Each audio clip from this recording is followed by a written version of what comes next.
of a boomer boomering with a mic. What's happening in the world? Wait a second. What's this? There's something posted on the internet. Let's take a look. Oh, it's Thad Roberts. What's going on, Thad? We just got a new paradigm here.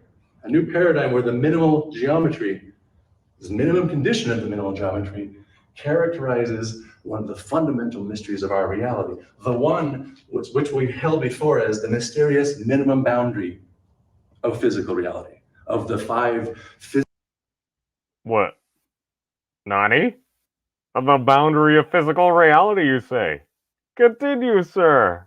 physical measurements we can make of reality. We can only measure things of time, length, charge, mass, and temperature. We can't measure anything else, with the caveat that you can make mixtures of those, right? Oh, Everything like a salad. fundamentally we measure is a measurement of just time, length, charge, mass, and temperature, or a mixture, a combination of those. There are no other things to measure. We've found nothing else to measure so far. So if you can explain those five dimensions, the why they're there, and why they have these weird boundary conditions that we have no story for, you're really onto something. So far, we just found that the first, I mean, you can plug this into your computer, right? Go into Wolfram Alpha, type pi, Wait a second. SINH, parentheses, type this in just like you see it, and put Wolfram an X Alpha, for you anything you don't say? know how to type. What's that website again? WolframAlpha.com. Free. Wait a second. Hold on. We're gonna remove this. We're gonna actually check this out in real time. Let's see what we got here. We're gonna go over to the window itself. All right.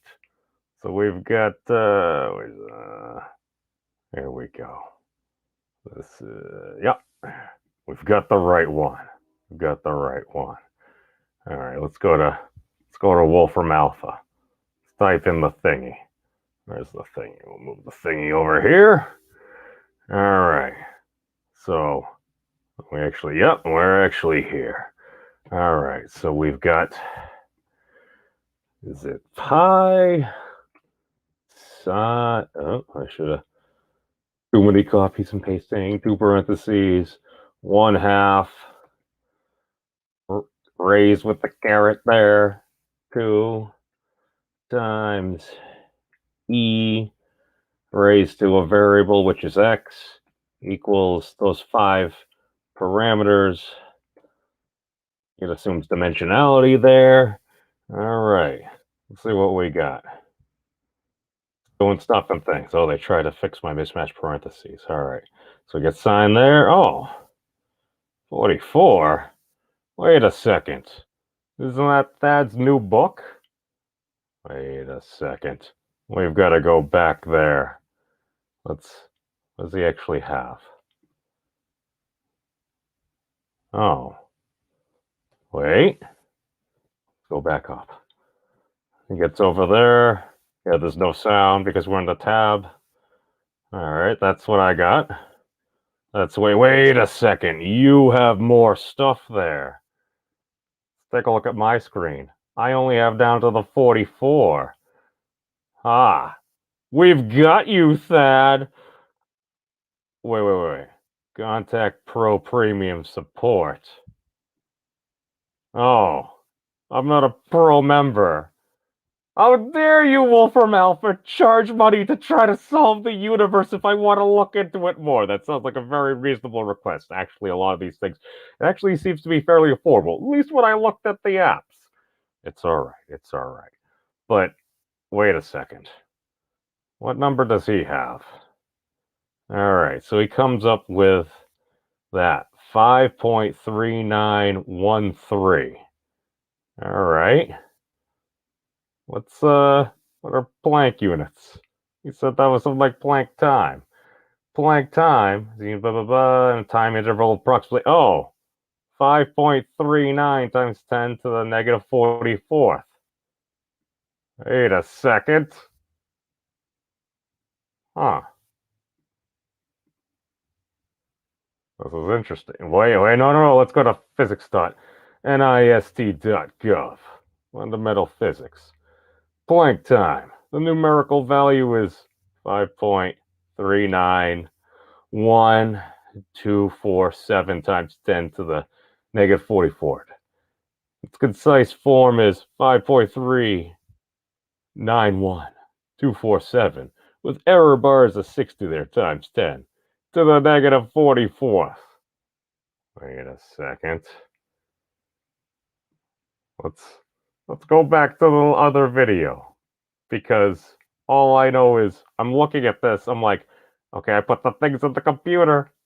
I was afraid to put the things into the computer, but I'm getting similar things.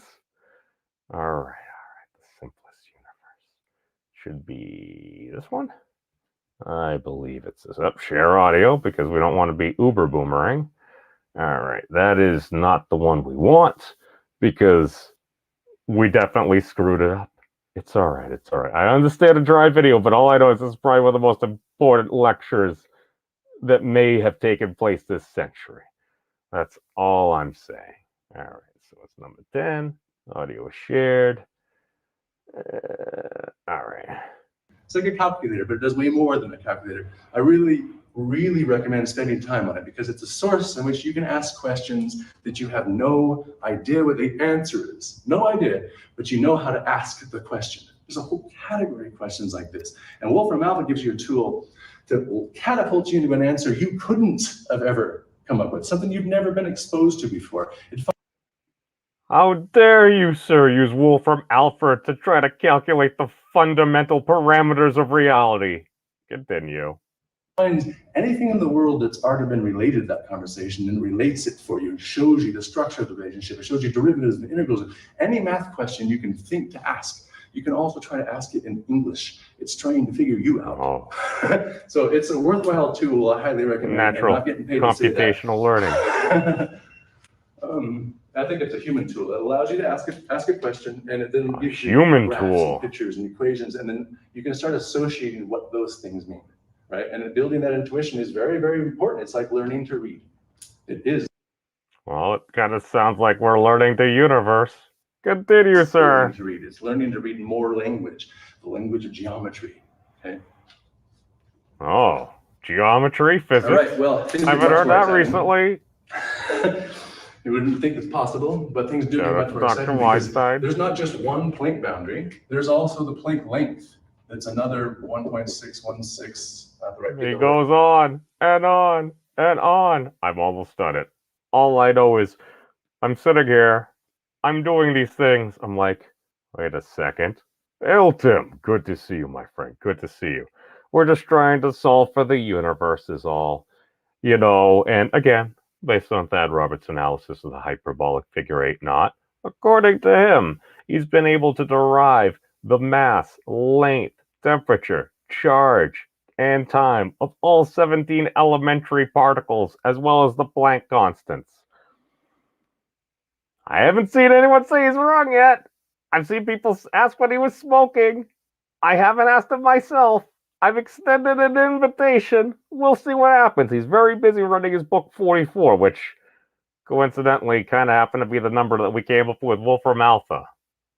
Don't that just beat all? But that's all we got for right now, folks. I got the little thing of the doobly-doo in case you want to kind of go over it. It's very mathy, but I think we've opened a new path. Because all I know is, if we can actually try to solve for the universe, if you're telling me that Star Trek is an actual potentiality, if we can actually get over ourselves, I say let's do it. Why? Because we can. I see you there, Lewis. But, hey, folks, no matter what happens, we must always remember. How do you know if any of this stuff is true? How do you know someone didn't just make it up? What? You mean just lie? You really think someone would do that? Just go on the internet and tell lies? I just mean that some of the details... Whoa, I never thought of that. This is terrible. What if none of it's true? What if they're all lying? How would we ever know? Peace out, everybody. Be safe. Take care.